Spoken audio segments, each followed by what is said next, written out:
Yo, what's going on, guys? And today I want to talk about we heard Dan Le Batard say that Kevin Durant is somebody that is, hmm, according to Dan Le Batard, is someone that Pat Riley is keen on. And it makes sense. Supposedly, Dan is suggesting that due to the fact Pat Riley's an old man, he doesn't care for a rebuild. There's some really young guys on the Miami Heat. So when the Phoenix Suns do decide to reset, because the whole idea is that at one point they will pivot, and your assumption is that like they're going to want to look for young guys, and the Miami Heat could offer the Phoenix Suns those said young guys. So before we continue today's video, what is your idea of a Kevin Durant to Miami Heat trade? I think it wouldn't happen till earliest next summer.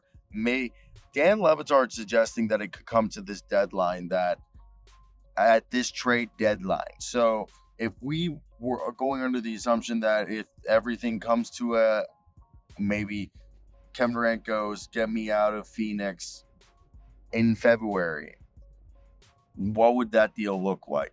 Heading into this season, Kevin Durant's making $51 million, and you need to be able to match that while also trying to keep your team together. My only assumption at this point would be you throw in Tyler Hero with Duncan Robinson, or a combination of Tyler Hero with Jaime Jaquez, Nikola Jovic, and I guess this year's Khalil Ware, which right there, those three dudes probably put you at around 12 million, plus Tyler Hero brings you 241. So you would still have to find like $10 million to trade. Realistically, if you are, well, the Suns have to take back less. So could that actually be the deal? Just player wise, Khalil Ware, Jaime Jaquez, and Nikola Jovic, and Khalil Ware with Tyler Hero. And you'd assume that this team would then just go ahead and trade all of their picks that they could, not like aren't detrimental to them, because I think they would try to trade their 26. They'll trade their second rounder, trade their 28, and maybe their 29, give them back a future, and you would just try to do a trade straight up like that. Which at that point, step in, yeah, you couldn't trade the 26 picks. So unlike that, you wouldn't be able to do the 26 picks. So you would have to take off that. So already the step-in rules coming into effect now, and you aren't able to do the step-in rule again because of 27 and 28, which already now starts to complicate things because they would have to trade their 30 pick at that point and maybe do a pick swaps of, yeah, it will really have to be pick swaps at that point if they're really trying to do anything else, because it starts to become too complicated to do the other scenarios, as they would have to do pick swaps. And man, it would be a very complicated trade in terms of picks for the Miami Heat, because the Miami Heat are kind of already handicapped pick wise. So my assumption would have to be you'd have to give up young players if they're not able to give up all these picks down the road. And if we're just looking from a money standpoint, if they send out $39.8 million for Kevin Durant, who would be $51.1 million in a trade, would that be enough in terms of salary to get the deal done? And no, as they would have to still cut $11 million, which becomes complicated because that would start to have them have to, if they're already giving up Jovic, Khalil Ware, Jaquez, and Hero, to get that $11 million over, you're talking about combining Haywood Highsmith and Kevin Love or Josh Richardson which I feel like you're at that point just gutting your roster.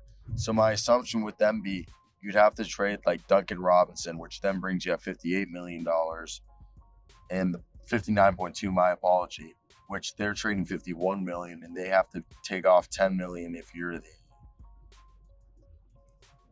the Suns, because you have to take off less money, but you can't aggregate players in a trade. So hypothetically, you would have to include Royce O'Neal in this, I believe, in this deal. But even then, he would have to cut $1.8 million to do that deal if he included Royce O'Neal, who would be the one to bring it to $61 million. So you take out Royce, it's $51.1 million. So who could really do that? Is that Josh Okogie, the trade chip that they re-signed, which brings it to 59.4, which actually works? Oh my God, that's the deal. But it says it doesn't work because the Heat are unable to do it because they take back $200,000. So you're saying you can't do it with Josh Okogie because of that. So the only thing I can think of, would it have to then be, that's absurd. That's absurd. If this is the way you would have to do this deal is so finicky, and I don't believe it could. I'm sorry, Dan Le Batard. As much as I want to believe you, this deal seems like it would be way too hard, as they have to match the money almost to a T.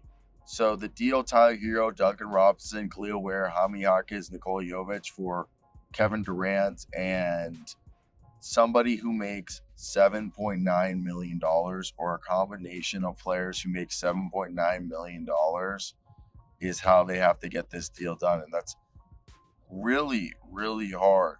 Because for example, if you combine David Roddy and Ryan Dunn, that brings you to 5.3. So now you need to get $2.6 million to get to where we need. So already there, that doesn't work. Now, what if you do Mason Plumlee, Bol, and Damian Lee, and then you add yourself Ryan Dunn or David Roddy? Could that work? It becomes really finicky. I'm telling you, it's really, really finicky. And that's the whole problem with all this, is even there, right there, you have 59.2 and one is 60. So I think we can take off, I believe, Bol. And this is where the whole deal becomes impossible, because one side can offer 58.2, the other can offer 60. So it's honestly one of the hardest trades, I feel like, to get this done, as everyone would have to, this deal really would have to make it up to $59.2 million, and the Suns don't have anyone that can get you to that $59.2 million. So I don't know how you get to 59.2 to make this deal even work, which is the hardest part, especially by adding, it's $7.9 million. And the Heat really don't have any other players that, let's say if you were to do just bottom of the barrel, you're putting in, I can't even think who else you would throw in. For example, if Bol's still in that deal, that's $60 million. You throw in 60, you throw in Monte Morris, who's another minimum contract, and at this point you're at 62.3, and you're the Heat, that's the Suns, and the Heat are at 59.2. So that's a $3.1 million difference. I don't even think the Heat have that. That would be like Josh Richardson being thrown in there. Can that deal even be done? And that's the whole thing, is I don't think so, because in terms of money, that actually works. I believe that works. Yep, that works. We found ourselves a deal. If you take off the recently signed, so this deal would not be able to happen, but from the way that it looks, is there's just no way that this deal, you would have to have so many players involved just looking at it, you would have to go ahead and mix and match like Kevin Durant, David Roddy, Mason Plumlee, Damian Lee, Monte Morris, Bol Bol for Tyler Hero, Duncan Robbins, Khalil Ware, Hamiakis, Josh Richardson, and Nikola Jovic for both teams to like dance around the aprons and all the things. So first off, it would be a headache in terms there would be a bunch of players involved to just get around the money, the salary cap and CBA restrictions that are there. And before you even start to talk about if there's going to be pick compensation. But yeah, so that's why you see those two groups of players on the screen, is because that's, if this was going to be a deal for either team, that's basically what everybody's giving up. Because there's no other way to do this deal without some sort of, like inclusion of all these players. Not saying that this is how it's exactly going to be look like, but you're going to have to dance around a lot of money just to make this maybe somewhat possible. And even then, it's like the biggest if in the world. It isn't even worth it because, again, the culture change you would just be dealing with if you're like the Phoenix Suns at that point. Is that something you even care for? I have no idea. And I don't know, like for me, I think it's also goes to show like roster construction, trades, to pull off a trade in the NBA is so hard.